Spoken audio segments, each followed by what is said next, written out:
തീപ്പെട്ടി company work ചെയ്യാൻ വേണ്ട മരങ്ങൾ എന്ന് പറഞ്ഞാൽ മട്ടി, ചില സ്ഥലത്തിന് പൊങ്കല്യെന്നറിയും, അപ്പോൾ പെരുമരം എന്നറിയും. അങ്ങനെ 3 പേര് ഈ മരത്തിന് പറയുന്നുണ്ട്.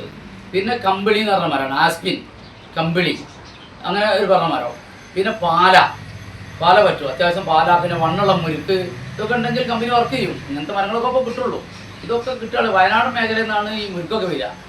അപ്പോൾ അധികം പേരും പിന്നെ തിരുവമ്പാടി മേഖലയിലൊക്കെയാണ് ഈ മരം കൂടുതലായി മറ്റിയും സാധനമൊക്കെ ഉള്ളത്.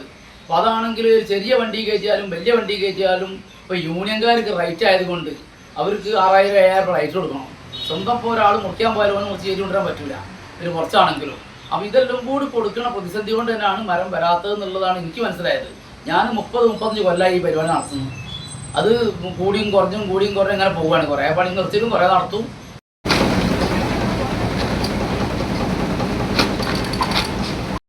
പ്രസ്ഥാനമായിട്ട് ഇങ്ങനെ പോവുകയാണ്. ഇപ്പോൾ പുതിയൊരു ആളുകൾ, പുതിയ ജനറേഷനൊന്നും ഇതിലോട്ട് വരില്ല. ഒരിക്കലും വരാൻ സാധ്യതയില്ലാത്തൊരു ഫീൽഡാണ് ഈ തീപ്പെട്ടി വ്യവസായം. പുതിയ ജനറേഷനെ ഇതിലോട്ട് തിരിഞ്ഞു നോക്കുന്നില്ല. കാരണം എന്താ വെച്ചാൽ ഇതിന് പ്രോഫിറ്റ് കുറവാണ്. അല്ലെങ്കിൽ പിന്നെ ഗവൺമെൻറ്റിൻ്റെ ഭാഗത്ത് എന്തെങ്കിലുമൊക്കെ കിട്ടിപ്പോകണം. എന്നാലേ ഇതിനി അടുത്ത തലമുറയ്ക്ക് തന്നെ ഇതിനെപ്പറ്റി അറിയണേ തന്നെ കഴിയില്ല. ഇനി ഇതോടുകൂടി അവസാനിക്കാൻ പോവാം.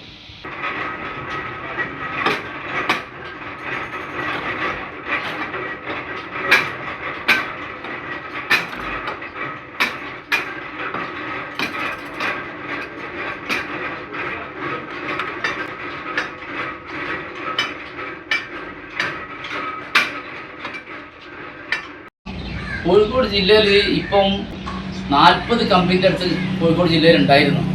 അതൊക്കെ ഈ മരം ലഭ്യത കുറവുകൊണ്ട് എല്ലാം പൂട്ടിപ്പോവുക. മരം ലഭ്യത കുറവ് തന്നെയാണെങ്കിൽ നമ്മൾ ഈ ഇപ്പം ഫ്ലൈവുഡിന് മരം കയറി പോകുന്നത് 4.25 കട്ടൻസ് തന്നെ. അതിൻ്റെ അകത്തേക്കാണ് ഈ തീപ്പെട്ടി മരം കൂടി കയറി പോകുന്നത്. തീപ്പെട്ടി മരത്തിന് തന്നെയാണെങ്കിൽ ഇവിടെ കൊണ്ടുവന്ന് കാണുന്നത് 480-500 രൂപ കിട്ടും.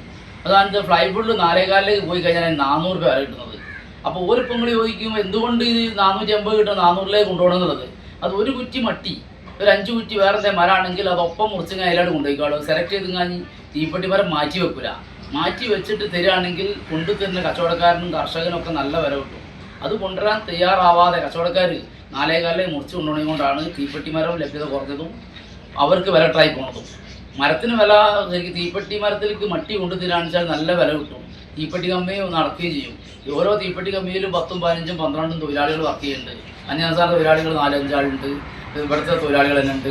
എല്ലാവർക്കും നല്ല പിന്നെ ഒരു തൊഴിലുടമ നടത്തിക്കൊണ്ട് മോന് ജീവിക്കാണ്ട് കിട്ടും. മാസത്തിൽ എനിക്കാണെങ്കിൽ ഒരു 3 ലക്ഷം റുപ്യോടെ ഞാനൊക്കെ GST അടയ്ക്കുന്നുണ്ട്. ഇത് തൊഴിലെടുത്ത് എനിക്ക് കയറ്റിയിട്ട് സർക്കാരിന് GST കൊടുക്കുകയാണ്. അപ്പോൾ ഇത് നിന്ന് പോയി കഴിഞ്ഞാൽ സർക്കാരിന് ആ പൈസ നഷ്ടമാണ്. നമുക്ക് നമ്മുടെ ജീവിതം നിന്ന് വേണം. അപ്പോൾ അതുകൊണ്ട് ഇതിന് പിന്നെ ഈ കച്ചവടക്കാരും അതുകൊണ്ട് തന്നെ സർക്കാർ എന്തെങ്കിലുമൊക്കെ ഇളവ് തന്നു കഴിഞ്ഞ് തീപ്പെട്ടി മരത്തിനെ സഹായിച്ച് തീപ്പെട്ടി കമ്പനി നേരത്തെ കൊണ്ട് വാങ്ങിച്ചാൽ ഇവിടെ കുറച്ച് തൊഴിലുണ്ടാവും. എല്ലാവർക്കും തൊഴിലുണ്ടാവും. എല്ലാവർക്കും സർക്കാർ തൊഴിൽ കൊടുക്കാനില്ലല്ലോ.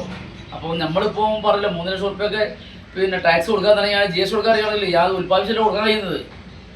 ഞാൻ നിർത്തി കഴിഞ്ഞാൽ ആ പൈസ സർക്കാരിനല്ലേ. പിന്നെ കറണ്ടിൻ്റെ പൈസ ഒക്കെ ഭീമമായ പൈസ കറണ്ടിൻ്റെ പൈസ ഒക്കെ വാങ്ങുന്നത്.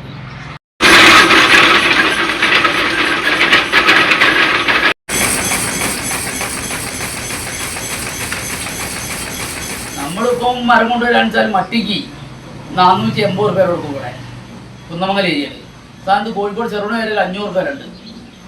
42 ഇഞ്ച് 3.5 അടി വണ്ണത്തിന്. അതുകൊണ്ട് ആസ്പിൻ എന്ന് പറഞ്ഞാൽ കമ്പിളി എന്ന് പറഞ്ഞാൽ വേണ്ടല്ലോ, അതിന് നമ്മുടെ കുന്നമംഗലം ഏരിയയിലാണെന്ന് വെച്ചാൽ 360 രൂപ ഉണ്ട് 36 ഇഞ്ചിന്. അത് ചെറുപുഴ ഏരിയ എത്തിയാണ് 380 ഒക്കെ ഉണ്ട്. പിന്നെ പാല നമ്മൾ കിട്ടുകയെന്ന് വെച്ചാൽ 4.25 കട്ടൻസിന് പോകുന്നതിന് പകരം ആ പാല നമ്മൾ കിട്ടുകയാണെങ്കിൽ നമ്മൾ 375 രൂപ കൊടുക്കും പാലക്ക്. അതിന് കട്ടൻസ് കിട്ടുക 300 രൂപ 250 രൂപ കിട്ടുക. കാരണം മട്ടി കട്ടൻസ് കൊണ്ടുപോയി കൊടുത്താൽ കിട്ടുക 400 രൂപയാണ്. അപ്പോൾ നമ്മൾ വിലക്കെടുക്കുന്നുണ്ട് മരം. നമ്മൾ വിലക്കെടുത്തിട്ട് നമ്മൾ മരം കിട്ടുന്നില്ല. അതെന്താ കിട്ടാത്തതിന് കാരണം ഒരാളും പറഞ്ഞ കാര്യമില്ല. പക്ഷേ ഈ മരത്തിന് കുറച്ചൊരു ലഭ്യത കുറവുണ്ട്. അപ്പോൾ ഞങ്ങളിപ്പോൾ കൊല്ലത്തിൽ 1 ലക്ഷം തൈകളോടെ നമ്മൾ അസോസിയേഷൻ ഇപ്പം മട്ടിത്തൈ കാർഷിക സർവകലാശാല മണ്ണുത്തിയിൽ നിന്ന് ഞങ്ങൾ 22 രൂപ കൊടുത്തിട്ട് വാങ്ങിയിട്ട് ഞങ്ങൾ ഫ്രീ ആയിട്ട് തൈ വിതരണം ചെയ്ത് കുറേ കൊല്ലമായി ചെയ്യുന്നു. സ്കൂളുകളിലും മലകൾ പ്രദേശങ്ങളിലും ഒക്കെ കൊടുക്കുന്നുണ്ട്. അതൊക്കെ ഇപ്പോൾ നമ്മുടെ മക്കൾക്കൊക്കെ ആകുമ്പോഴത്തേക്ക് ആയി വരും. ഞങ്ങൾ ഇക്കൊല്ലവും കൊടുക്കുന്നുണ്ട്. 1.25 ലക്ഷം തയ്യലൊക്കെ കൊല്ലം ഞങ്ങൾ ഓർഡർ കൊടുക്കുന്നുണ്ട്. അത് മൊത്തമുള്ള കമ്പനിക്കാരൻ ഡിവൈഡ് ചെയ്ത് എടുക്കും. ഞാൻ 1000-1500 തൈ എടുക്കാൻ ഞാൻ പറഞ്ഞിട്ടുണ്ട്. 1500 തൈ എടുക്കണേ 30,000 രൂപ ഞാൻ കൊടുക്കണം. ഒക്കെ നമ്മൾ ഇതിൽ നിന്ന് കിട്ടണ വീട്ടിൽ വേണം കൊടുക്കാനതൊക്കെ. ഇങ്ങനെയൊക്കെ ഞങ്ങൾ ചെയ്യാൻ പറ്റും. പിന്നെ സർക്കാരിൻ്റെ ഭാഗത്ത് നിന്ന് സർക്കാർ ചെയ്യേണ്ടതെന്ന് വെച്ചാൽ പല തൈകളും റോഡിൻ്റെ മുകളിലും സ്കൂളുകളിലൊക്കെ വിതരണം കൊടുക്കുന്നുണ്ട്. അപ്പോൾ സർക്കാർ ഈ മട്ടിത്തൈക്ക് കുറച്ചൊരു പ്രാധാന്യം കൊടുത്താൽ കുറേ തൊഴിലാളികൾക്ക് തൊഴിൽ കിട്ടും.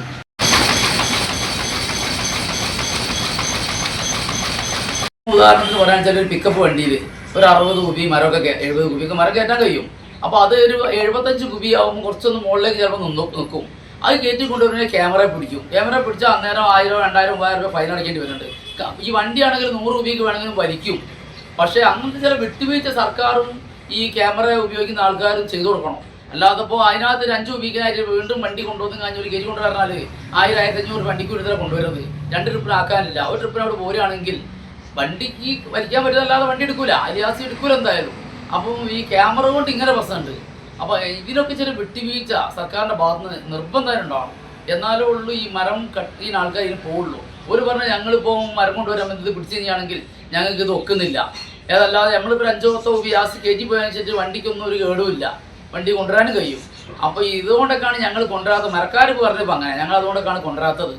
ഇതിനൊക്കെ സംവിധാനം എന്തെങ്കിലും മാറി ചിന്തിച്ചിട്ടില്ലെങ്കിൽ ഈ എല്ലാം നിന്നു പോകണ വരിക. എല്ലാവർക്കും തൊഴിൽ കൊടുക്കാനും സർക്കാരിന് കഴിയില്ല. ഇങ്ങനെ കുറേ ആൾക്കാർ ജീവിച്ചു പോകുന്നുണ്ട്. അപ്പോൾ അത് ഉദ്യോഗസ്ഥന്മാർക്ക് ആ നിർദ്ദേശങ്ങൾ മന്ത്രിസഭ കൊടുക്കുക, ഇങ്ങനെയൊക്കെയാണ് പ്രശ്നം എന്നുള്ളത്.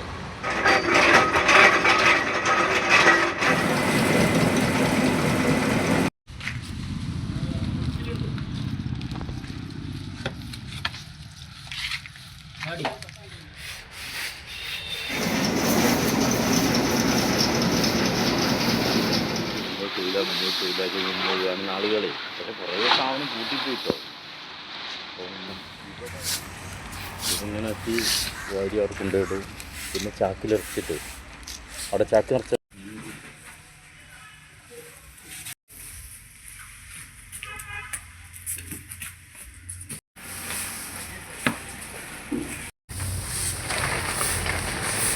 നമ്മളിപ്പോൾ ഇവിടെ 14 ജോലിക്കാർക്ക് ജോലി കൊടുക്കുന്നുണ്ട്. ഇപ്പോൾ അവരെ വിചാരിച്ചാണ് ഇത് മുന്നോട്ട് കൊണ്ടുപോകുന്നത്. അവർക്കിപ്പോൾ കുടുംബത്തിന് പെട്ടെന്നൊരു നമ്മളിപ്പോൾ ഇത് നിർത്തി കഴിഞ്ഞാൽ ആ 14 കുടുംബവും പട്ടിണി പോയില്ലേ.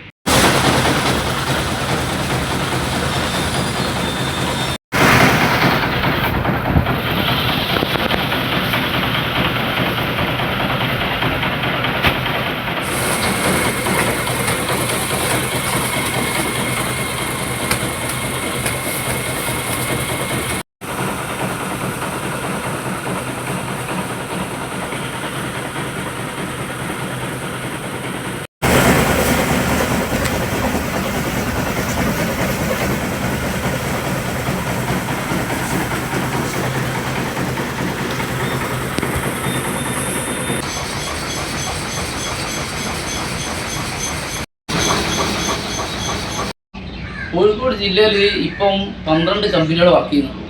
40 കമ്പനിൻ്റെ അടുത്ത് കോഴിക്കോട് ജില്ലയിൽ ഉണ്ടായിരുന്നു. അതൊക്കെ ഈ മരം ലഭ്യത കുറവുകൊണ്ട് എല്ലാം പൂട്ടി പോവുക.